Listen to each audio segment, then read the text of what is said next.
versão corrigida vai dizer: força-os a entrar. É a última hora, são os últimos minutos. Força-os a entrar. E Deus nos quer dar esta autoridade para onde passarmos, enfrentarmos a resistência e carregarmos as almas que estiverem à nossa frente, no poder do Espírito Santo. Lucas capítulo 14, versículo de número 16. Porém ele disse: um certo homem fez uma grande ceia e convidou a muitos. E à hora da ceia mandou o seu servo dizer aos convidados: vinde, que já tudo está preparado. E todos a uma começaram a escusar-se. Disse-lhe o primeiro: comprei um campo e preciso ir vê-lo. Rogo-te que me hajas por escusado. E outro disse: comprei 5 jutas de bois e vou experimentá-los. Rogo-te que me hajas por escusado. E outro disse: casei e, portanto, não posso ir. E, voltando, aquele servo anunciou estas coisas ao seu senhor. Então, pai de família indignado, disse ao seu servo: sai depressa pelas ruas e bairros da cidade e traz aqui os pobres, e os aleijados, e os mancos, e os cegos. E disse o servo: Senhor, feito está como mandaste, e ainda há lugar. E disse o Senhor ao servo: sai pelos caminhos e atalhos e força-os a entrar, para que a minha casa se encha. Porque eu vos digo que nenhum daqueles varões que foram convidados provará a minha ceia. Meus irmãos, a palavra que lemos, nós vamos ver Jesus assentado à mesa do fariseu, participando de uma ceia junto com o principal dos fariseus, e muitos estudiosos da palavra ali estavam, muitos religiosos, e ele começa a contar a respeito de uma grande ceia, de uma festa, onde este Senhor prepara uma ceia e faz convites a todos os seus amigos e conhecidos, e ordena ao seu servo para que faça esses convites a essas pessoas. Era do costume da época convidar com uma boa antecedência, mas agora se faz novamente, se renova este convite na última hora. A Bíblia vai nos dizer que já era a hora da ceia.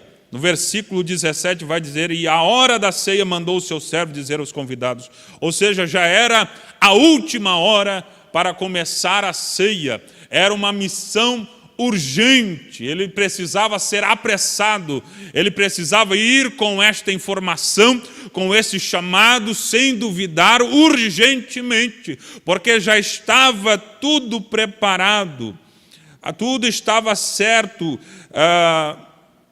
tudo já estava preparado. Vinde, que já está tudo preparado, tudo já estava organizado na expectativa de virem então os seus convidados para participar desta ceia. E eu já quero dizer a você e creio que você já entende o que está preparado para nós no céu. Deus tem preparado para nós uma grande ceia.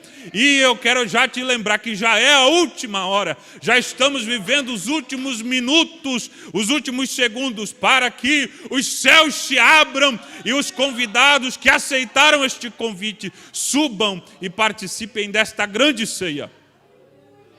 Já está tudo preparado, irmão Alexandre. Os sinais nos mostram que logo, logo subiremos e nos encontraremos com o nosso Senhor. Os sinais demonstram que já estamos vivendo os últimos dias nesta terra. Não sabemos, é claro, se este é o último culto que participaremos, ou se ainda viveremos por mais uma semana, um mês, um ano. Não sabemos ao certo que dia vai ser e ninguém sabe a não ser o Pai.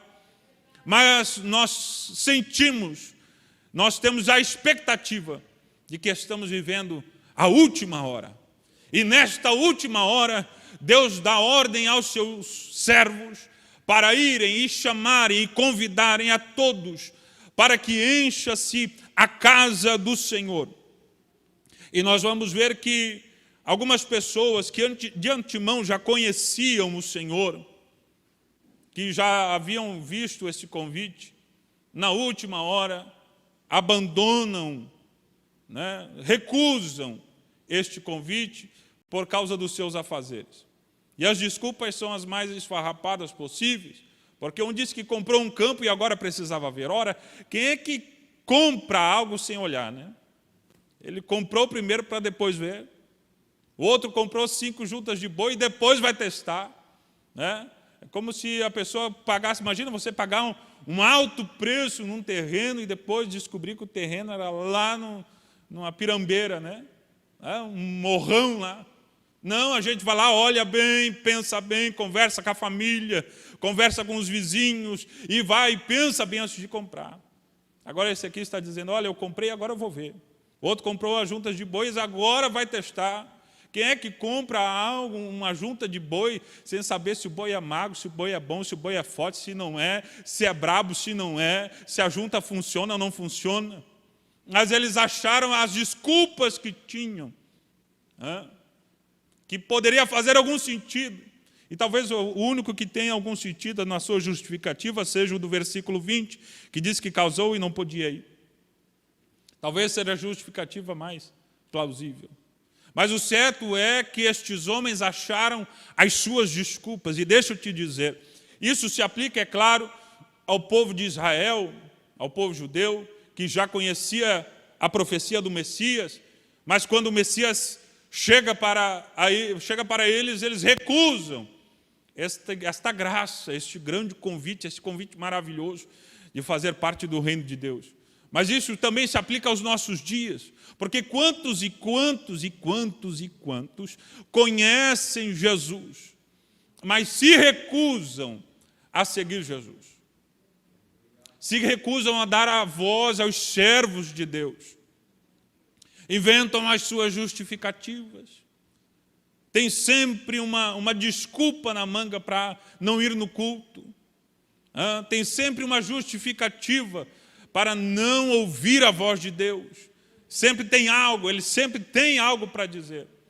E nós que somos humanos já percebemos que a desculpa às vezes é bem esfarrapada. Nós que somos humanos olhamos e dizemos, não justifica, mas tudo bem. Mas agora imagina para Deus que preparou tudo para nós. Deus que, irmão Solange, fez o universo para a igreja. Preparou cada estrela do universo pela humanidade.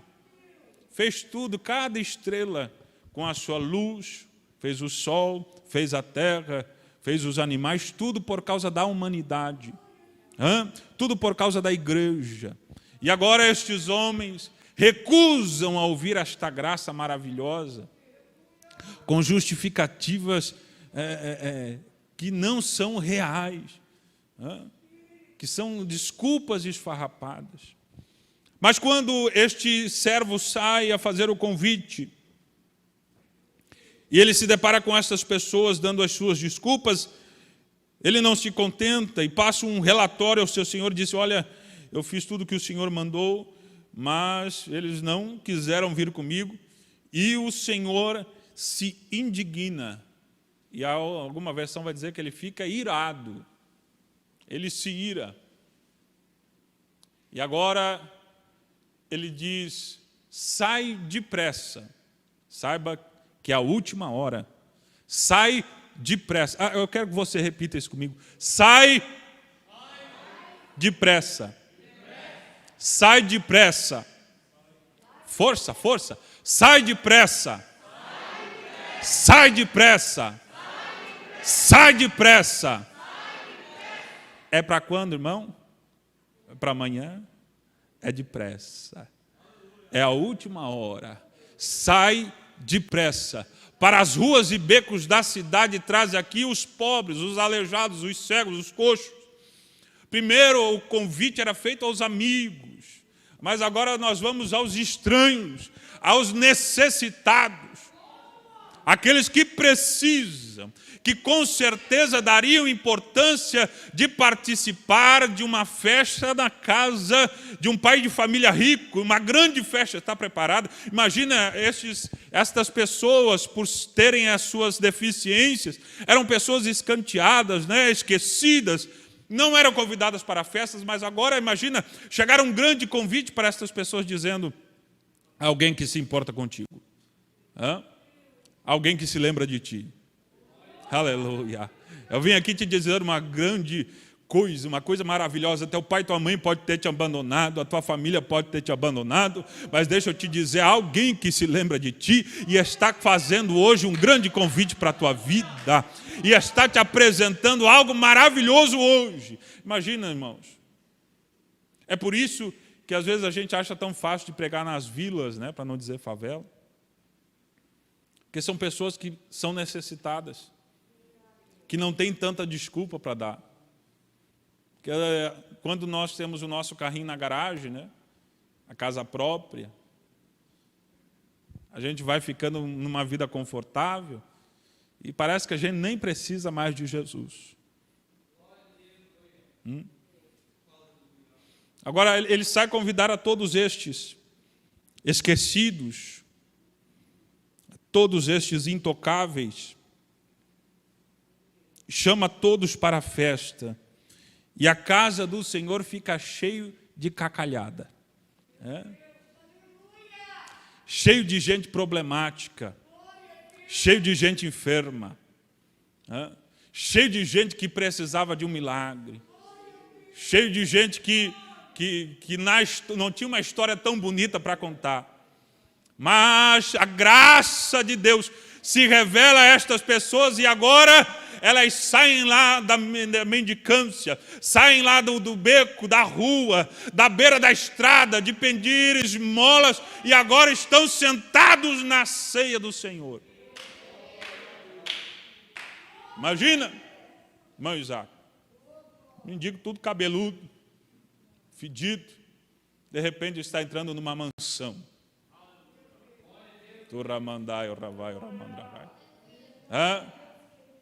O aleijado, nem a família mais aturava.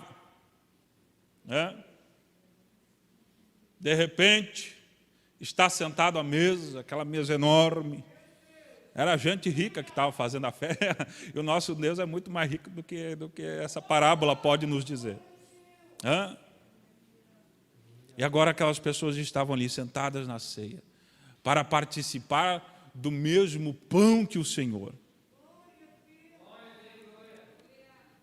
O mais pobre participando do mesmo pão que o mais rico. Todos agora não tinham mais distinção. Eram apenas convidados do Senhor. Participando da mesma ceia, sem distinção. Mas, após o servo fazer isso, como o Senhor havia mandado, ele diz: feito está como mandaste, mas ainda há lugar. Ainda tem lugar. Tem lugar para mais gente. E ele não se contenta, ele poderia ter ficado quieto, dito: olha, Senhor, eu fiz o que eu pude, fiz aí o que o Senhor mandou. Mas ele diz: eu ainda quero fazer mais. Eu já trouxe muita gente, mas ainda dá para fazer mais.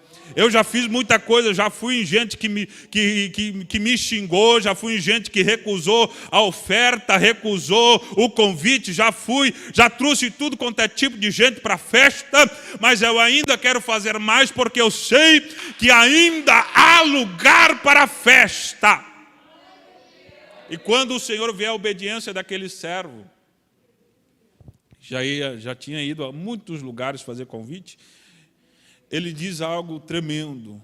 Ele diz assim, o Senhor ao servo: sai pelos caminhos e atalhos e força-os a entrar para que a minha casa se encha. E sobre este versículo eu quero falar esta noite. Eu estava indo dormir ali na nossa escola de missões, sei, ali pelas 11 horas, mais ou menos é o nosso horário de dormir. Enquanto eu estava me deitando, Deus falou fortemente comigo assim: obriga-os a entrar. Obriga-os a entrar. E eu nem me lembrava mais o que poderia ser este versículo. E eu depressa fui conversando até com os irmãos, dizendo, olha, Deus está falando comigo, obriga-os a entrar. E me veio então esta palavra, e fui pesquisando, e lembrei do capítulo 14 de Lucas. E enquanto conversávamos, veio até um questionamento, mas olha, nós não podemos ser dominadores da igreja. Nós não podemos constranger as pessoas a ir à igreja, nós não podemos forçar ninguém, mas a palavra de Deus vai dizer, obriga-os. A versão corrigida vai dizer, força-os a entrar. É a última hora, são os últimos minutos. Força-os a entrar. E enquanto eu meditava nesta palavra, o Espírito Santo ia me revelando que nós precisamos ter autoridade e poder para enfrentar resistência. A palavra obrigar significa levar alguém à força, à contra-vontade, a contragosto.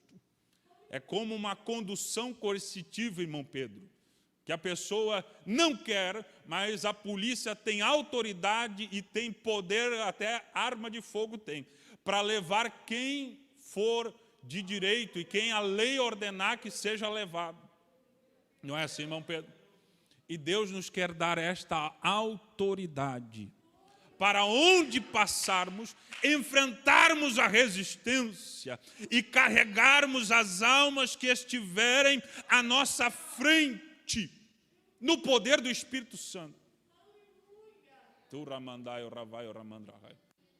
Às vezes nós nos contentamos em fazer convites e dizemos assim, mas eu até mandei uma mensagem no Zap. Eu até fiz um convite. E a gente desanima na primeira etapa, irmão. Na primeira excusa, na primeira desculpa, a gente desanima das almas. Mas Deus quer nos incomodar esta noite, para que nós recebamos esta revelação e esta autoridade, este poder, para insistirmos e forçá-los espiritualmente a entrar no reino. Não podemos nos contentar em fazer meros convites, em fazer cultos e eventos e lançar uma vinheta na estrada, em soltar panfletos apenas. Nós precisamos de autoridade para forçá-los a entrar, forçá-los a entrar. Há uma resistência espiritual que prendem estas pessoas, irmão Alexandre, ao mundo, com a sua sedução, com as suas ilusões, com o seu engano, e nós precisamos ter autoridade para desfazer esta amarra mundana. Nós precisamos ter autoridade para desfazer a ação de principados e potestades que estão sobre aquela casa, sobre aquela pessoa. Nós precisamos de poder para repreender estes demônios, estes principados e potestades, para levá-los ao reino de Deus, para levá-los à obediência. Nós precisamos de entendimento da palavra de Deus, de revelação da palavra de Deus, de poder para vencer a força da carne. São pessoas que estão aprisionadas pela carne, pelo pecado, escravas das trevas, viciadas, e não conseguem abandonar a sua vida. Quantos que nós ouvimos que eu até creio, mas eu não tenho força? Quem ouviu isso, levante a mão, por favor. Quem ouviu isso? Nunca ouviu? Olha, é raro. Você já ouviu? Eu até creio, mas eu não tenho força. São pessoas amarradas pela carne. As almas estão ali, mas há ao redor delas uma resistência, uma fortaleza que prende a pessoa no lugar onde ela está. Se ela está na estrada, ela fica ali parada e dali ela não sai, mas nós precisamos ter, primeiro, a autoridade de Deus, obediência à palavra de Deus, uma vida em Deus. Para termos a autoridade de Deus, a gente só vai sair de casa na ordem de Deus e depois precisamos de ter poder. Precisamos ter poder. Aleluia. Leia Atos capítulo 1. e recebereis poder. Para quê? Para serem minhas testemunhas. Versículo 6, irmão Felipe, creio eu. Versículo 7. Versículo 8. Aí. Mas recebereis poder, ao descer sobre vós o Espírito Santo, e sereis minhas testemunhas, tanto em Jerusalém, como em toda a Judeia e Samaria, e até os confins da terra. O Espírito Santo de Deus está sobre nós, está sobre a igreja, foi dado à igreja, para que você tenha poder para ser testemunha. O Espírito Santo de Deus não está sobre nós só para a gente pular para cima, só para a gente virar carambota, não. O Espírito Santo de Deus está sobre nós para termos poder para sermos testemunhas do Senhor.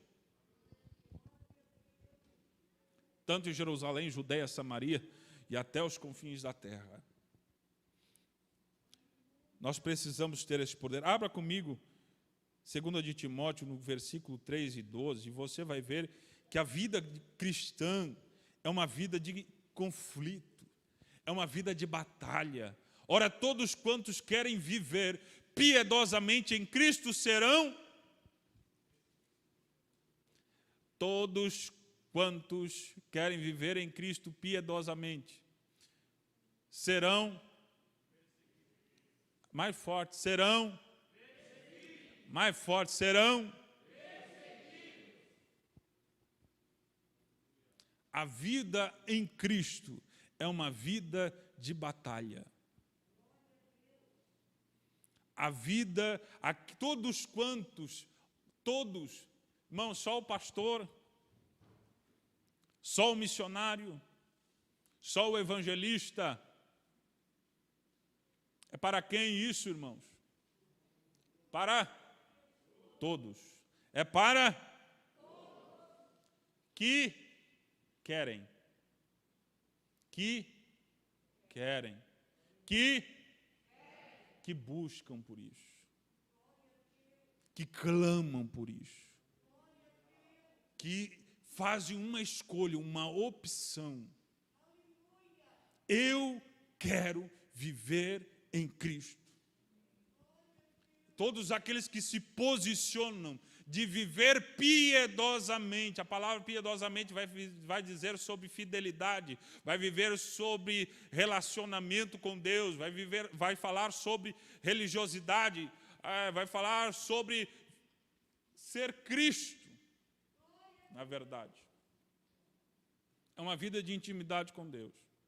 Todos que querem viver piedosamente, todos que querem ter vida piedosa em Cristo, ser escondido em Cristo, ser reconhecido como Cristo, serão odiados por aquilo que Cristo foi odiado, serão perseguidos como Cristo foi perseguido, serão amados por aqueles que amam a Cristo, receberão as orações daquele que ama a Cristo. Mas Paulo vai dizer a Timóteo: aqueles que querem viver em Cristo, que querem dizer, não vivo mais eu, mas Cristo vive em mim, serão perseguidos. Nós precisamos ter isso em mente. A nossa vida cristã não é uma vida confortável. Não dá para viver em Cristo e viver desatento, relaxadamente. Não dá para viver em Cristo e viver na rede. Não dá para viver em Cristo e não sentir o calor da batalha. Quando nós nos posicionamos, irmão Telange, a viver Cristo, a estar em Cristo, automaticamente Deus nos coloca no meio da batalha. No mesmo instante que nós optamos por viver em Cristo, nós começamos a ser atacados e perseguidos. Então nós precisamos tomar uma posição. Se você ler a continuação do capítulo 14, você vai ver que para seguir a Cristo, nós precisamos renunciar a tudo. Quem não renunciar, não tem como fazer parte do reino de Deus. Para você entrar numa guerra, você precisa olhar para a guerra. Para você construir algo, você precisa fazer o projeto. E Deus diz assim, se você quer me servir, pensa bem. Se você quer me servir, pensa bem antes. Porque para me servir tem que renunciar tudo. Para não chegar no meio do caminho e você desistir. Você quer ser usado por Deus, irmão Aleildo? Renuncia a tudo. Você quer ser usado por Deus, irmão Laércio? Você tem que morrer para Cristo viver em nós. Porque senão vamos desistir no meio da jornada. Abre aí, 2 de Timóteo 2, do versículo 3 e 5.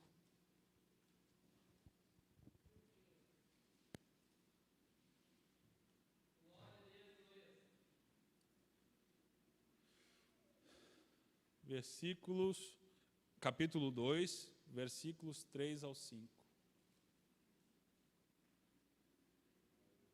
Participa dos meus sofrimentos como bom soldado de Cristo. Versículo 4.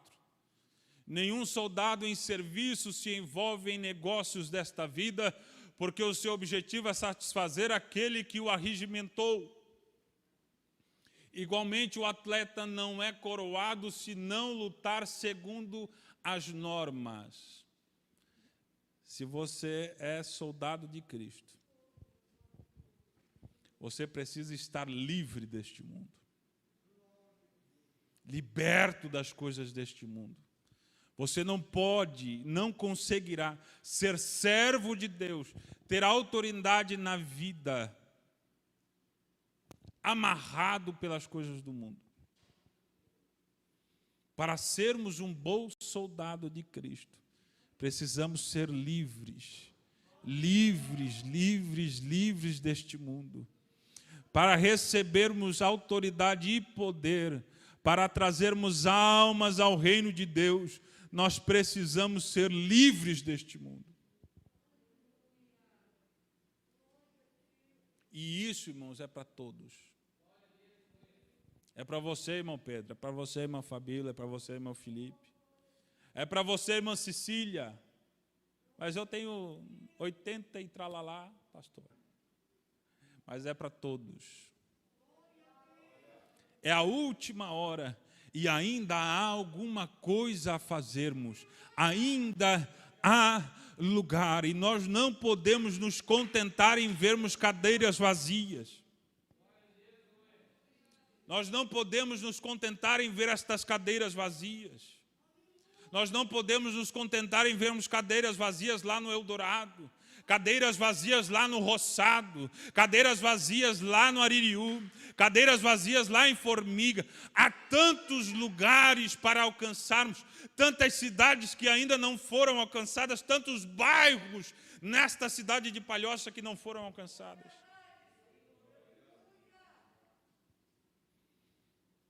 Aleluia. Deus quer te usar como servo nesta última hora. Abra aí Romanos 15, versículo do 18 e 19.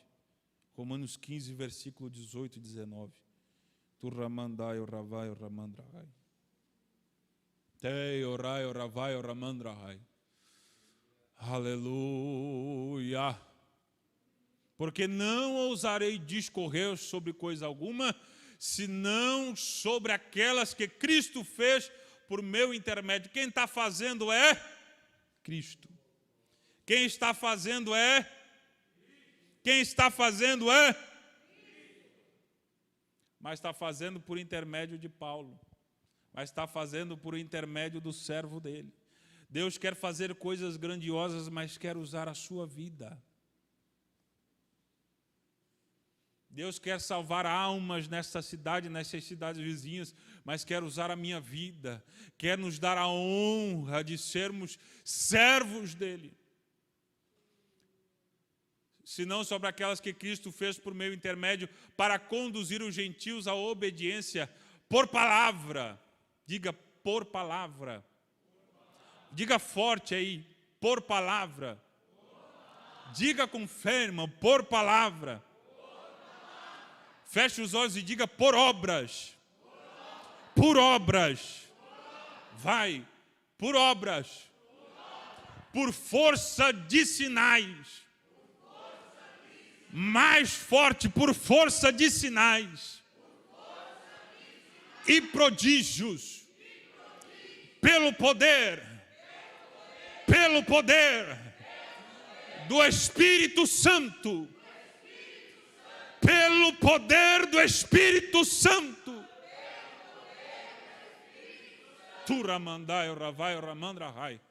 De maneira que desde Jerusalém, as circunvizinhanças até Ilírico, tenho divulgado o Evangelho de Cristo. Como que ele divulga o Evangelho de Cristo, irmão? Entregando panfletinho. Eu não quero desanimar os irmãos dos panfletinhos, mas eu quero te dizer que há algo mais para fazer. Há uma autoridade ainda maior que Deus nos quer dar para pessoas que estão incomodadas. É preciso estar incomodado e buscar a Deus. Deus, eu tenho feito até alguma coisa, eu já tenho feito alguma coisa. Eu sou até porteiro da igreja, Senhor. Eu até convidei o meu vizinho, mas eu vejo, Senhor, que ainda tem lugar na igreja. Nós estamos em pandemia, mas ainda tem lugar na igreja.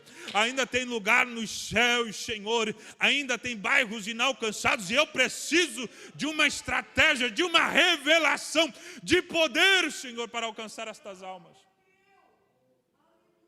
E aí a nossa pregação do Evangelho vai ser, como Paulo está dizendo, com força de sinais, pela palavra, por obras, com prodígios, no poder do Espírito Santo.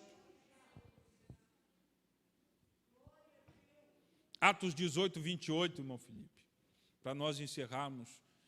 Aleluia. Porque com grande poder. Ai, Jesus. Oh, Senhor, revela-te, meu Deus. Porque com grande poder convencia publicamente os judeus, provando por meio das Escrituras que o Cristo é Jesus. Deus quer usar a tua vida. Deus quer usar a tua vida. Deus quer usar a tua vida, Deus quer te dar este poder, aleluia. Agora, como Deus vai usar a tua vida se você não conhece nem as Escrituras? Com que autoridade você vai chegar para convencer alguém que Maria não é uma divindade, que só Jesus pode salvar-nos? Se você não conhecer as Escrituras, com que autoridade você vai falar sobre Cristo? Eu não estou dizendo que você deve ser um teólogo, não é nem isso. Tomara que fosse, mas não é nem isso. Mas nós precisamos ter a autoridade, irmãos, saber do que estamos pregando, ter convicção daquilo que vivemos, daquilo que pregamos, para quando chegarmos aos incrédulos, aos idólatras, aos ateus, termos como demonstrar que Jesus Cristo é Senhor, que Ele é o único caminho, que Ele é a porta, que não há outro além dEle, que Ele é o Salvador das nossas vidas, que Ele morreu pelos nossos pecados. Mas a nossa pregação precisa de poder. O nosso evangelismo precisa de poder.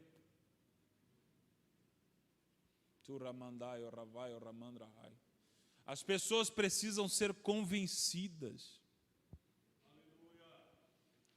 As pessoas precisam ver provas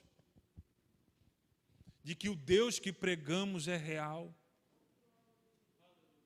de que aquilo que pregamos é verdade. E isso por palavras e por obras. Palavra e obra significa que aquilo que eu prego eu vivo. Agora, como é que eu vou pregar o evangelho e o vizinho lá, não dá para pegar para o vizinho, porque o vizinho sabe a gritaria que é lá em casa. Será que você consegue pregar para o vizinho? Será que o teu testemunho dá para pregar para o vizinho?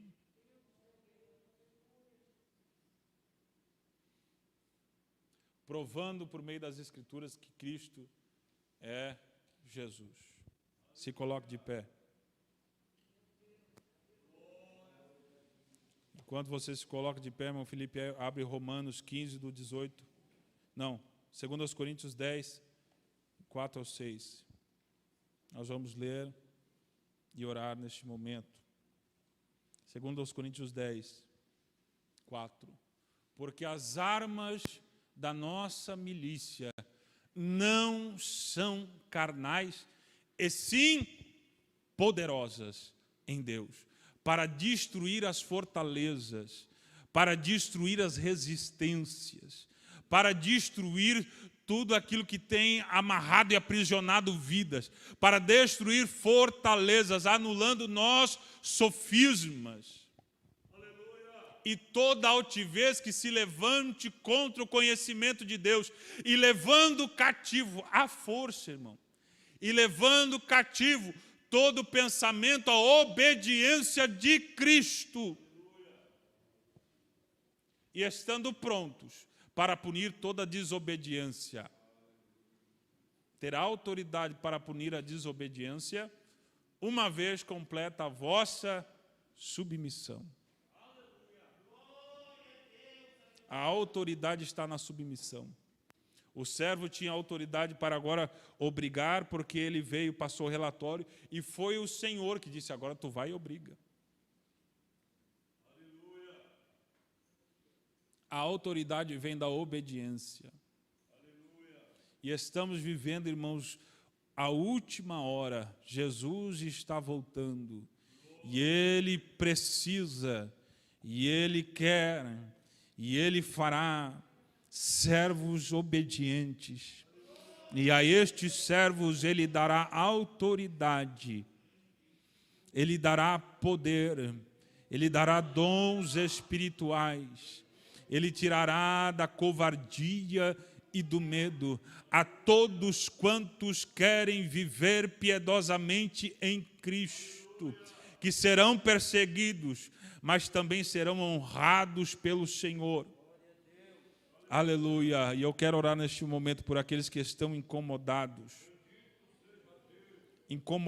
pela sua vida espiritual, incomodados de vir dobrar o joelho e nem conseguir orar direito. Daqui a pouco já se levanta, canta o hino da harpa, espera dar uma oferta, dar algumas moedas de oferta, daqui a pouco espera a pregação acabar e fica contando no relógio os minutos.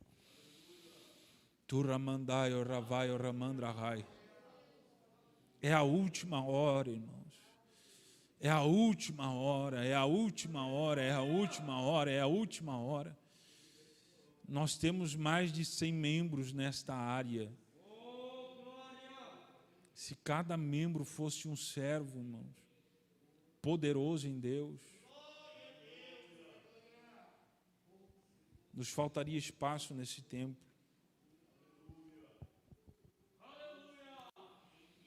Deus eterno,